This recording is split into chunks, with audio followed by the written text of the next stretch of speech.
네, 근데 이제 아무래도 여성분들 같은 경우에는 어쩔 수 없이 이런 치질을 겪을 수 있는 가능성이 훨씬 더 증가하는 이유가 아무래도 임신과 출산을 그쵸. 좀 겪으면서 굉장히 좀 심해진다라고 얘기를 들었는데 그 정확한 원인이 뭐 때문에 생기는 건가요?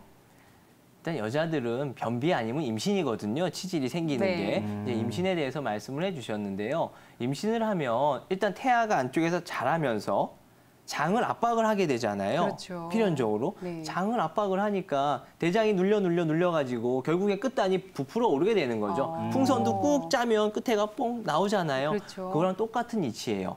그러다 네. 보니까 임신했을 때는 생기고 임신했을 때 임신성 치액은 네. 애만 나오면 50%는 줄어요. 자연적으로 네. 줄어요. 근데 네. 문제는 임신했을 때 쓸 수 있는 약이 없다라는 그렇네요. 거죠. 또 임신으로 인한 치액은 출혈이 많아요. 네. 아무래도 압박이 많이 되다 보니까요. 네. 그리고 이게 아기는 자꾸 크잖아요. 네. 그렇죠. 계속 커지다 보니까 점점 더 심하게 압박을 하니까 점점 출혈량은 더 많아지고 그걸로 인해서 좀 빈혈이 오기도 하고요. 그래가지고 그때는 지금 같이 임신 치료법에 대해서 좀 말씀을 드려도 될까요? 네. 예. 그때는 달리 할 수 있는 것들이 없어요. 그렇네요. 수술도 불가능하니까요. 근데 저희가 한의학적으로 아까 말씀드린 좌욕이 있거든요. 좌욕을 하면서 사이즈를 좀 줄이도록 하고요. 네. 출혈이 있잖아요. 빨리 잡아야 되니까. 그때 연고를 써서 지혈을 시켜주고요. 임산부 같은 경우 또 단순 출혈뿐만 아니라 통증이 너무 심해요. 그러다 보니까 통증 잡을 때 다시 한번 우리가 거머리를 좀 이용해가지고 거머리 요법으로서 좀 통증도 해소시키고 사이즈도 줄어들게끔 해드리고 있습니다. 네. 네, 또 앞서 원장님이 이야기를 해주셨을 때 50%는 이렇게 자연적으로 그렇네요. 많이 치료가 된다고 했는데 네. 다른 분들 또 치료를 받아야 되잖아요. 예, 예. 아무래도 아이를 낳고 나서 바로 치료를 받는 게 좋겠죠? 아이를 낳고 나서 바로 치료를 하시는 게 좋은데요. 또 현실적으로 낳고 나면 모유 수유를 해야 되잖아요. 또 모유 수유 기간에도 고민이 약을 못 먹거든요. 네. 그러니까 그때도 역시나 똑같이 그냥 좌욕과 연고 그리고 너무 아플 때는 나오셔가지고 거머리 요법으로 이렇게 치료들을 하고 계십니다. 네. 네, 예. 이런 점들 잘 확인하시면 굉장히 좋을 것 같은데요. 아무래도 임신이 이런 과정을 거치면서 많은 분들이 이런 질환 치료를 하기 힘드신 것 같아요. 이럴 때일수록 혼자 고민하시지 마시고요. 02-2000-4959로 전화 주시면은 언제든지 상담 도와드리도록 하겠습니다. 네, 오상 원장님과 건강 스페셜 진행되고 있는데요. 치질과 치액 등에 대해서 이야기를 나눠보고 있습니다. 계속해서 이야기해볼까요? 실제로 이렇게 아이들 같은 경우에도 치질이 생길 수 있다라고 했는데 이 원인 중에 하나가 아무래도 아이들은 생활 습관보다는 뭐 유전적인 이유가 조금 클까요? 어떨까요? 유전적으로 좀 약하게 태어난 것도 있겠지만요. 네. 역시나 아이들은 먹는 거예요.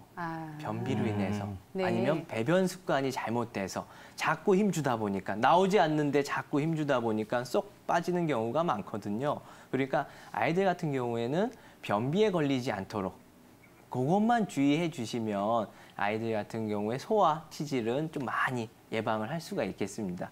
네, 원장님 아까 전에 이제 좌욕에 대한 얘기도 하셨잖아요. 네. 이 좌욕의 정확한 방법은 어떻게 되는 건지 뭐 아무래도 따뜻한 물 이런 네. 걸 이용하는 게 좋을 것 같은데요. 예, 맞습니다. 좌욕 똑바로 하셔야 돼요. 일단은 좌욕 아플 때마다 한다라는 분이 있는데요. 좌욕은 하루에 절대 2번 이상 하면 안 돼요. 네. 2번 넘어가게 되면 오히려 그쪽이 헐기 시작하고 피부가 약해지면서 치열이 되기도 하고요. 그걸로 인해서 항문 소양증이 심해지는 경우도 있거든요.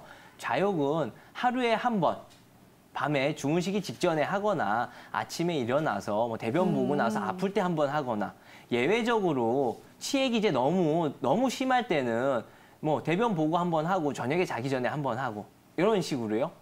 아무리 길게 해도 2-3번 안 넘어가야 되는데요. 우리 생각해보면 우리 샤워하고 몸에는 로션 바르고 뭐 에센스하고 다 하잖아요. 네. 그렇죠. 근데 항문 좌욕하고 나서 뭐 안 바르잖아요. 아. 하는 거예요. 건조해질 수밖에 없어요. 예. 항문 소양증 환자 대부분 보면 좌욕을 너무 해서 오는 사람들이 오히려. 또 많습니다. 아. 네, 그러니까 좌욕은 하루에 1번이나 2번, 10분 넘길 필요 없습니다. 10분 넘어가지 않게끔 해주시고요. 뜨거운 물로 시작해서 그 물이 식으면 그냥 끝내시면 돼요. 아니면 통증이 너무 심하거나 이제 수술 후에 좌욕을 또 많이 하게 되는데요. 이때는 꼭 뜨뜻한 물로 할 필요 없어요. 찬물로 하셔도 상관없습니다. 수술 후 혹은 어떤 시술을 받고 나서는 찬물로 좌욕해 주시는 게 좋습니다. 네, 좌욕을 많이 하는 것도 이렇게 해가 될 수 있다고 하니까요. 이 점도 꼭 참고하시면 좋을 것 같습니다. 네. 모사원 원장님과 함께하고 있는데요. 시청자 상담을 통해서 궁금한 점 해결해 보도록 하겠습니다. 시청자님 안녕하세요.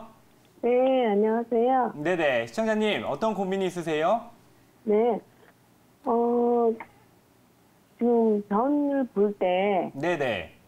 이렇게 좀 통증이 있고 피가 나고 그래서요. 네. 이러한 통증 언제부터 나타나셨어요? 한참 된 것 같아요. 한 몇 년 된 것 같은데요. 몇 년 되셨어요? 예. 네네. 모사원 근데 원장님. 이제 심하지 예, 예. 않았고, 네네. 예, 가끔 뭐 피곤할 때 막 그러고 막 그렇게 돼가지고. 네. 몸이 피곤할 때 이러한 증상이 나타나신 것 같은데 모사원 원장님 바로 연결해 드릴 테니까 이야기 나눠보세요. 네, 네, 안녕하세요. 예, 안녕하세요. 아까 이제 변을 볼 때 많이 아프고 피가 난다고 하셨는데요. 네, 그게 이제 피곤할 때만 그러신 거예요? 피곤할 때도 그랬고, 예. 예, 그러면 피 나는 거 말고 혹시 덩어리가 좀 나온다, 아니면 내가 닦을 때 뭐가 좀 이렇게 네. 만져진다 이런 것도 있나요? 네네, 닦을 때요. 닦을 때 뭐가 좀 덩어리도 있고. 닦을 때 예. 저기 있었고 예. 변을 보고 나서 피가 예.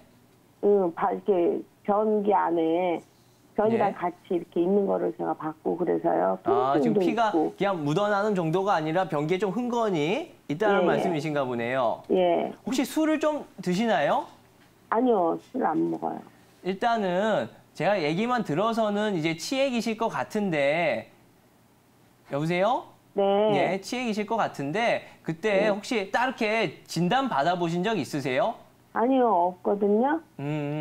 빨리 수술을 병원에 해야 되는- 가셔서 진단을 예. 한번 좀 받아보시고요. 피가 나는 건 일단 걱정 안 하셔도 돼요. 덩어리가 잡히거나 할 때는 우리가 대변 놓을 때 그 덩어리로 인해서 대변 나오는 구멍이 막힌 거잖아요. 그러니까 똥이 나오면서 그 덩어리를 건들면서 상처를 내서 그렇게 좀 피가 날 수가 있거든요. 근데 이 덩어리를 빨리 처리를 하지 않으면 이 상처 염증으로 인해서 뭐 치료가 된다거나 더 심한 병이 될 수 있으니까요. 빨리 병원에 좀 가셔가지고 뭐 한약도 먹고 뭐 그거에 맞는 처치를 좀 받으시는 게 중요할 것 같습니다. 수술을 해야 된다는 건가요? 아니에요. 수술하실 필요 없어요. 지금 저희 수술 없이 한약으로 한방으로 치료하는 네네. 방법에 대해서 말씀드리는 거고요. 꼭 네네. 수술 안 해도 되니까요. 한약으로서 치료 가능하니까 나와서 진단 받고요. 그렇게 치료 받으세요. 예, 알겠습니다. 네. 네, 시청자님. 감사합니다. 네, 이러한 정보들 잘 참고하셔서 꼭 치료 받아보시고요. 치료 받으시다가 또 궁금한 점이 생기시면은 언제든지 상담 도와드릴 테니까요. 또 연락 주시기 바랍니다. 네, 이 밖에도 각종 질환 때문에 고민 있으신 분들 지금 바로 상담 도와드릴 테니까요. 02-2000-4959로 연락 주시기 바랍니다. 저희는 잠시 후 광고를 본 후에 다양한 치료 방법에 대해서 자세히 더 이야기 나눠보도록 하겠습니다.